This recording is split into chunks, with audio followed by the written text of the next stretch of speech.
No one knows how great a tree has been till it has fallen, nor how large a space a mighty man has occupied till he is removed.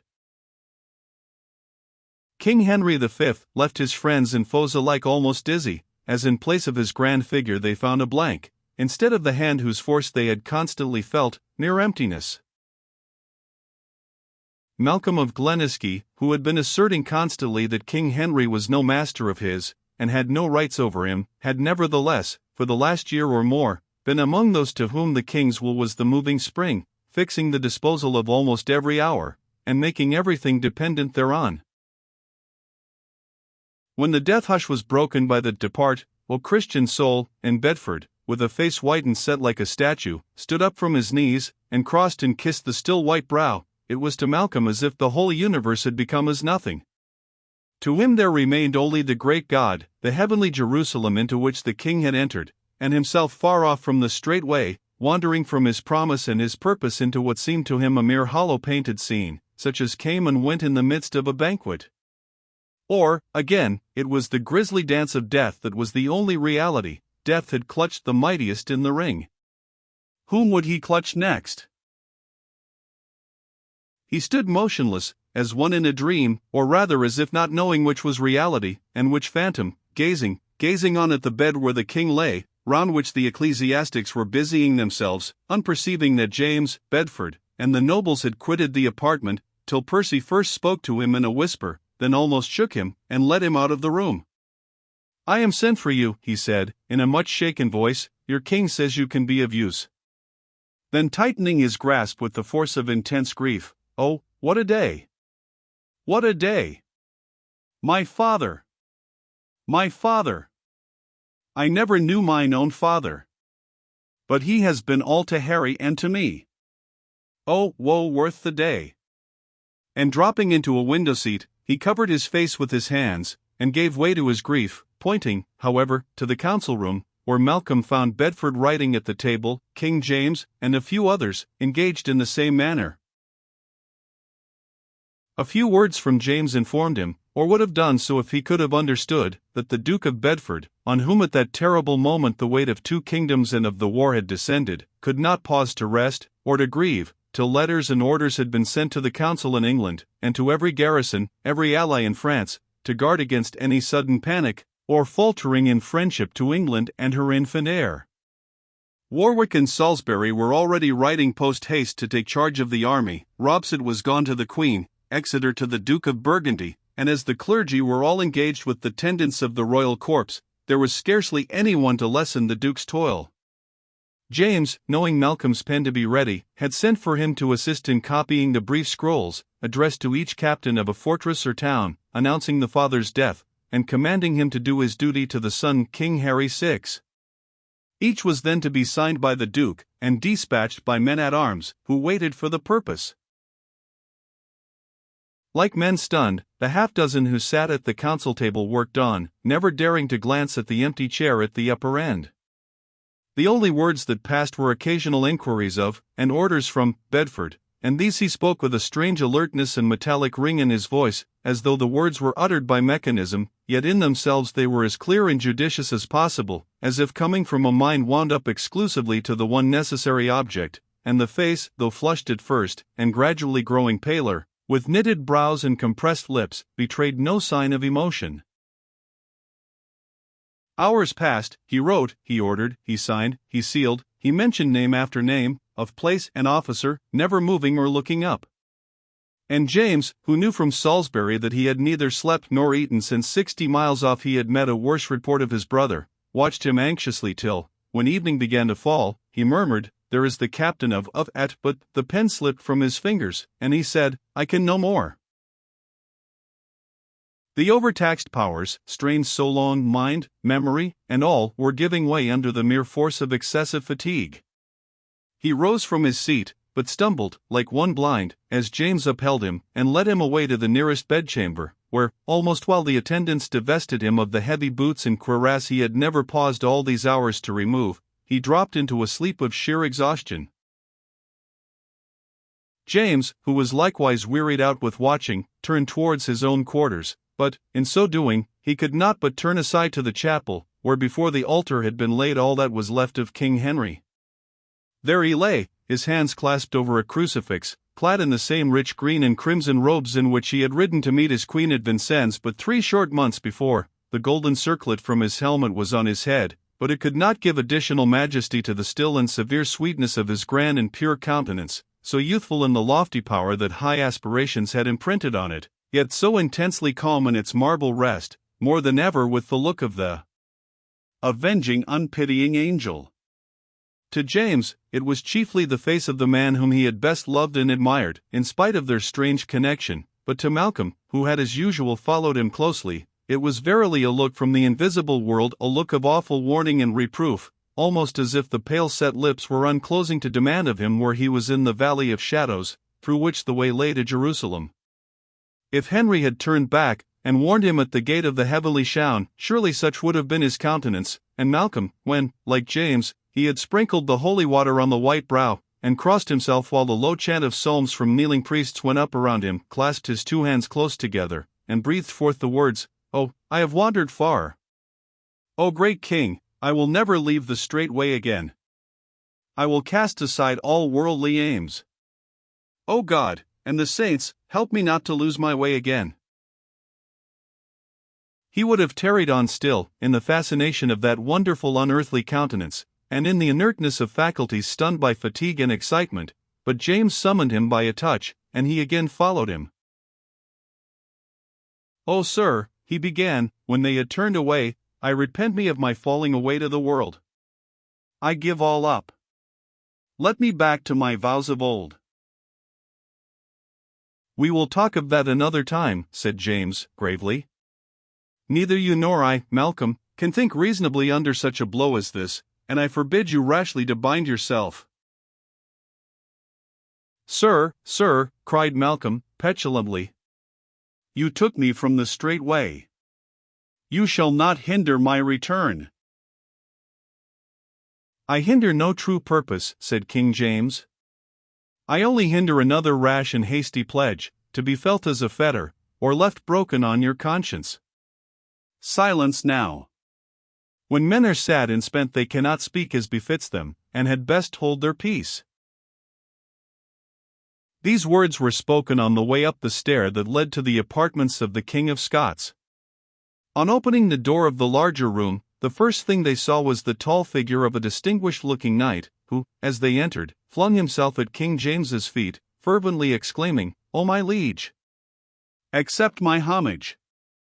Never was vassal so bound to his lord by thankfulness for his life, and for far more than his life.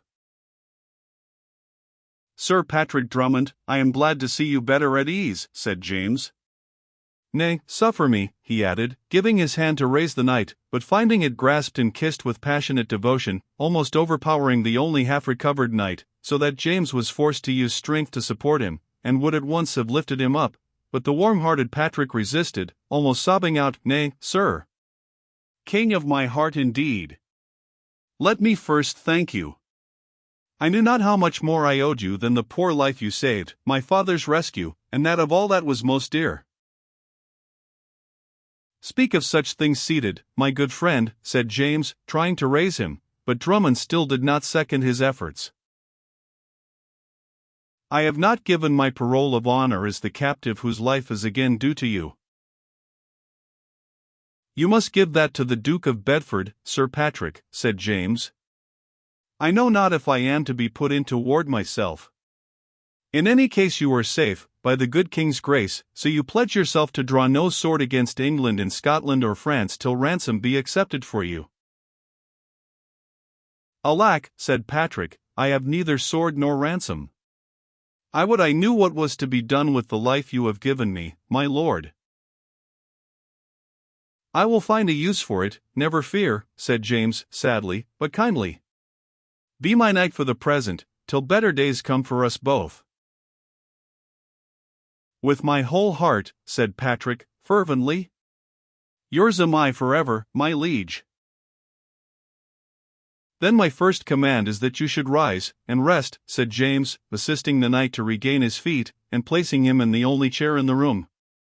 "You must become a whole man as soon as may be. For Patrick's arm was in a sling, and evidently still painful and useless, and he sank back, breathless and unresisting, like one who had by no means regained perfect health, while his handsome features looked worn and pale. "I fear me," said James, as the two cousins silently shook hands, "that you have moved over soon. You surely had my message, Beardsbury?" "Oh yes, my lord," replied Baird, "but the lad was the harder to hold, and after the fever was gone, we deemed he could well brook the journey by water. 'Twas time I was here to guide ye too, my lord, you and the Cullen baith look sair forfaughten." "We have had a sad time of it, Nigel," said James, with trembling lip. "And if Brewster tells me right, ye not tasted food the whole day," said Nigel, laying an authoritative hand on his royal pupil. "Nay, sit ye down, here come the varlets with the meal I bade them have ready."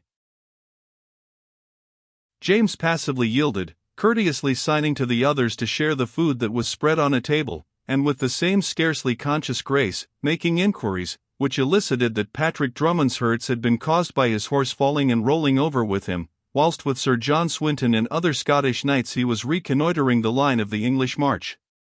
He was too much injured to be taken back to the far distant camp, and had accordingly been entrusted to the French farmer, with no attendant but a young French horseboy, since he was too poor to keep a squire. He knew nothing more, for fever had run high, and he had not even been sensible of his desertion by his French hosts on the approach of the English, far less of the fire, and of his rescue by the king and Malcolm, but for this he seemed inclined to compensate to the utmost, by the intense eagerness of devotion with which he regarded James, who sat meanwhile crushed down by the weight of his own grief. "I can eat no more, Baird," said he, swallowing down a draught of wine, and pushing aside his trencher. "Your license, gentlemen. I must be alone. Take care of the lads, Nigel. Malcolm is spent too. His deft service was welcome to my dearest brother." And though he hastily shut himself into his own inner chamber, it was not till they had seen that his grief was becoming uncontrollable. Patrick could not but murmur, "Dearest brother." "Aye, like brothers they loved," said Baird, gravely. "A strange brotherhood," began Drummond. But Malcolm cried, with much agitation, "Not a word, Paddy. You know not what you say. Take heed of profaning the name of one who is gone to the Shoun above." "You turned English, are we, Malcolm?" exclaimed Drummond, in amaze. "There is no English, French, or Scot where he is gone," cried Malcolm. "No babble. Oh, Paddy, I have been far fallen. I have done you in heart a grievous wrong.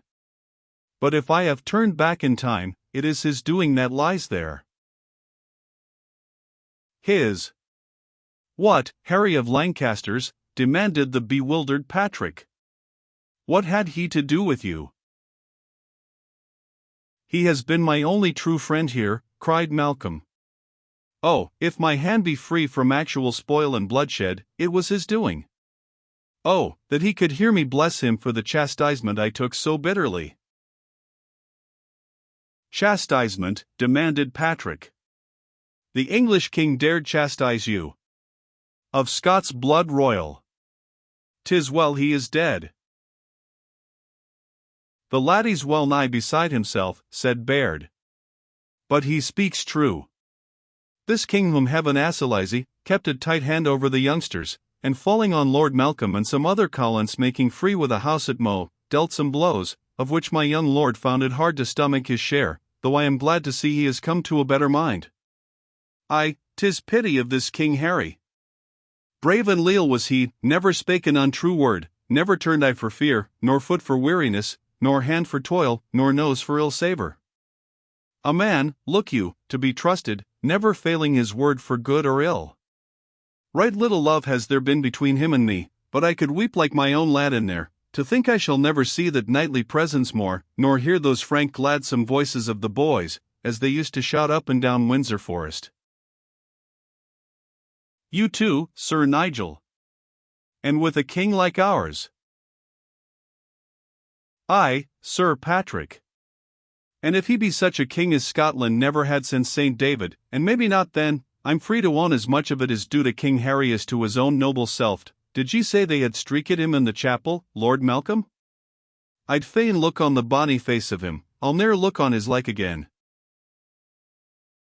No sooner had old Beardsbury gone, than Malcolm flung himself down before his cousin, crying, "Oh, Patrick, you will hear me!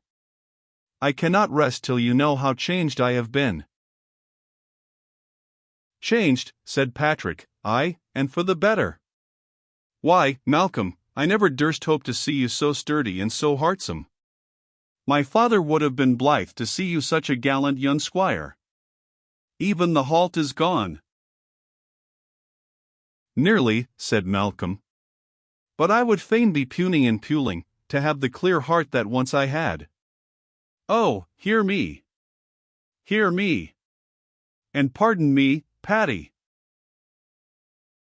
And Malcolm, in his agitation, poured forth the whole story of his having shifted from his old cherished purpose of devoting himself to the service of heaven, and leaving lands and vassals to the stronger hands of Patrick and Lilias, how, having thus given himself to the world, he had fallen into temptation, how he had let himself be led to persecute with his suit a noble lady, vowed like himself, how he had almost agreed to marry her by force, and how he had been running into the ordinary dissipations of the camp, abstaining from confession, avoiding mass, disobeying orders, plunging into scenes of plunder, till he had almost been the death of Patrick, whom he had already so cruelly wronged. So felt the boy. Fresh from that deathbed, the evils his conscience had protested against from the first appeared to him frightfully heinous, and his anguish of self-reproach was such, that Patrick listened in the greatest anxiety lest he should hear of some deadly stain on his young kinsman's scutcheon. But when the tale was told, and he had demanded is that all, and found that no further overt act was alleged against Malcolm, he breathed a long sigh, and muttered, "You daft laddie! You had fairly startled me. So this is the coil, is it? Whoever told you to put on a cowl, I should like to know? Why, 'twas what my poor father ever declared against. I take your lands. By my troth, 'twould be enough to make me break faith with your sister, if I could." "The vow was in my heart," faltered Malcolm. "In a fool's head," said Patrick. "What right have babes to be talking of vows? 'Twould be the best tidings I've heard for many a long day, that you were wedded to a lass with a good talker, and fit to guide your silly pate." "What's that?" "Her vows. If they are no better than yours, the sooner they are forgot the better. If she had another love, 'twould be another matter, but with the bishop on your side, you've naught to fear." Malcolm turned away, sick at heart. To him his present position had become absolute terror. His own words had worked him up to an alarming sense of having lapsed from high aims to mere selfishness, of having profaned vows, consented to violence, and fallen away from grace, and he was in an almost feverish passion to utter something that would irrevocably bind him to his former intentions. But here were the king and Patrick both conspiring to silence him, and hold him back to his fallen and perilous state. Nay, Patrick even derided his penitence. Patrick was an honorable knight, a religious man, as times went, but he had been brought up in a much rougher and more unscrupulous school than Malcolm, and had been hardened by years of service as a soldier of fortune. The Armagnac camp was not like that of England. Warriors of such piety and strictness as Henry and Bedford had never come within his ken, and that any man, professing to be a soldier, should hesitate at the license of war, was incomprehensible to him.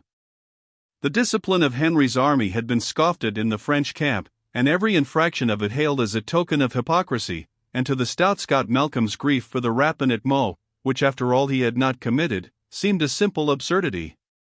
Even his own danger, on the second occasion, did not make him alter his opinion. It was all the fortune of war. And he was not sure that he had not best have been stifled at once, since his hands were tied from warfare. And as for Lily, how was he to win her now? Then, as Malcolm opened his mouth, Patrick sharply charged him to hold his tongue as to that folly, unless he wanted to drive him to make a vow on his side, that he would turn Knight of Rhodes, and never wed. Malcolm, wearied out with excitement, came at last to weeping that no one would hear or understand him, but the scene was ended by Beardsbury, who, returning, brought a leech with him, who at once took the command of Patrick, and ordered him to his bed.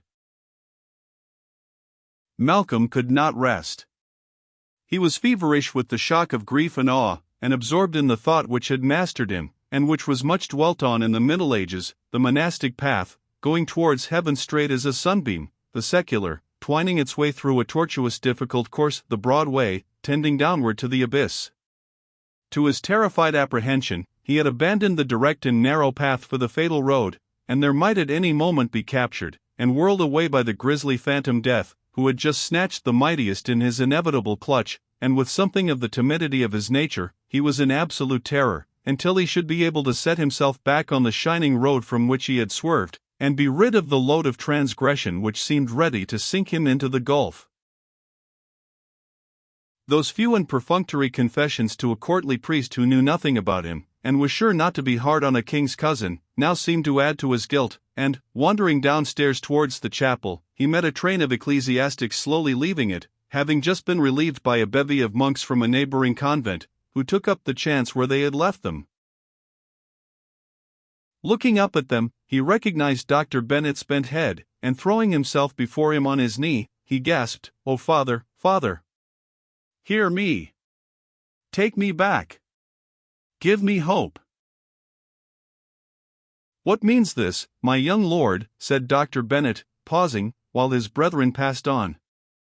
"Are you sick?" he added, kindly, seeing the whiteness of Malcolm's face, and his startled eye. "Oh, no, no. Only sick at heart at my own madness, and the doom on it. Oh, sir, hear me. Take my vow again. Give me absolution once more to a true shrift. Oh, if you will hear me, it shall be honest this time. Only put me in the way again." The chaplain was sorely sad and weary. He it was whose ministrations had chiefly comforted the dying king. To him it had been the loss of a deeply loved son and pupil, as well as of almost unbounded hopes for the welfare of the church, and he had had likewise, in the freshness of his sorrow, to take the lead in the ecclesiastical ceremonies that ensued, so that both in body and mind he was well nigh worn out, and longed for peace in which to face his own private sorrow. But the wild words and anguished looks of the young Scot showed him that his case was one for immediate hearing, and he drew the lad into the confessional, authoritatively calmed his agitation, and prepared to hear the outpouring of the boy's self-reproach. He heard it all, sifting facts from fancies, and learning the early purpose, the terror at the cruel world, the longing for peace and shelter, the desire to smooth his sister's way, which had led him to devote himself in heart to the cloister, though never permitted openly to pledge himself.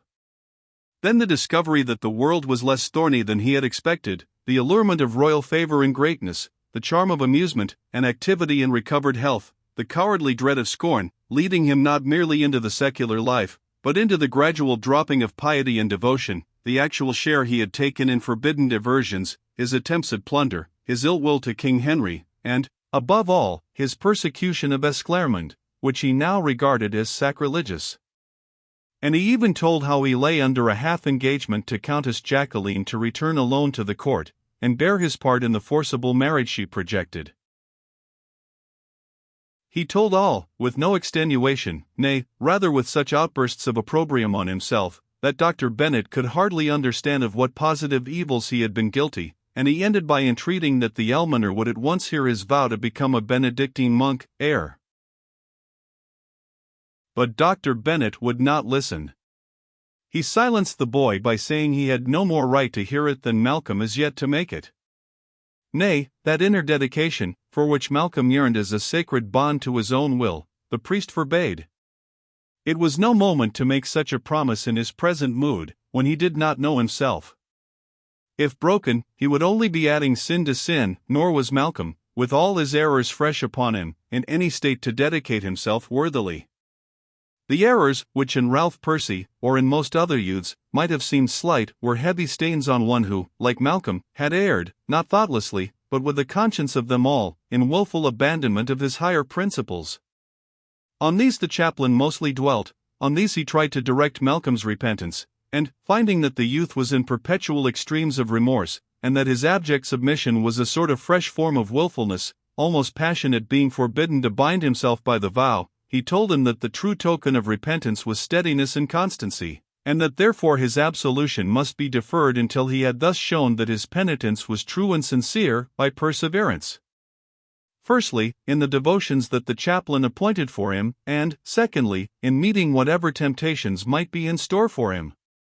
Nay, the cruel chaplain absolutely forbade the white, excited, eager boy to spend half the night in chapel over the first division of these penitential psalms and prayers, but on his obedience sent him at once to his bed. Malcolm could have torn his hair. Unabsolved. Still under the weight of sin, still unpledged, still on dangerous ground, still left to a secular life, and that without esclarement. Why had he not gone to a French Benedictine, who would have caught at his vow, and crowned his penitence with some magnificent satisfying asceticism? Yet something in his heart, something in the Father's own authority, made him submit, and in a tumult of feeling, more wretched even than before his confession, he threw himself on his bed, expecting to charge the tossings of a miserable night on Dr. Bennet, and to creep down barefoot to the chapel in the early morning to begin his misereres. Instead of which, his first wakening was in broad daylight, by King James standing over him. "Malcolm," he said, "I have answered for you that you are discreet and trusty. A message of weight is to be placed in your hands. Come with me to the Duke of Bedford." Malcolm could only dress himself, and obediently follow to the chamber, where sat the Duke, his whole countenance looking as if the light of his life had gone out, but still steadfastly set to bear the heavy burden that had been placed on his shoulders. He called Malcolm to him, and showed him a ring, asking whether he knew it. "The King's signet, King Harry's," said Malcolm. He was then reminded how, in the winter, Henry had lost the ring, and after having caused another to be made at Paris, had found it in the finger of his gauntlet. Very few knew of the existence of this duplicate. Bedford himself was not aware of it till it had been mentioned by James and Lord Fitzhugh the Chamberlain, and then search was made for it, without effect, so that it evidently had been left with the Queen. These private signets were of the utmost importance, far more so than even the autograph, for, though signatures were just acquiring individuality enough to become the best authentication, yet up to this very reign the seal was the only valid affirmation. Such signets were always destroyed on a prince's death, and it was of the utmost importance that the duplicate should not be left in Queen Catherine's hands, above all, while she was with her mother and her party, who were quite capable of affixing it to forgeries. Bedford, James, and Fitzhugh were all required at Vincennes, the two latter at the lying-in state in the chapel. Most of the other trusty nobles had repaired to the army, and, indeed, Bedford, aware of the terrible jealousies that were sure to break out in the headless realm, did not choose to place a charge that might hereafter prove invidious in the hands of any Englishman, or to extend the secret any further than could be helped, since who could tell what suspicion might not be thus cast on any paper sealed by Henry?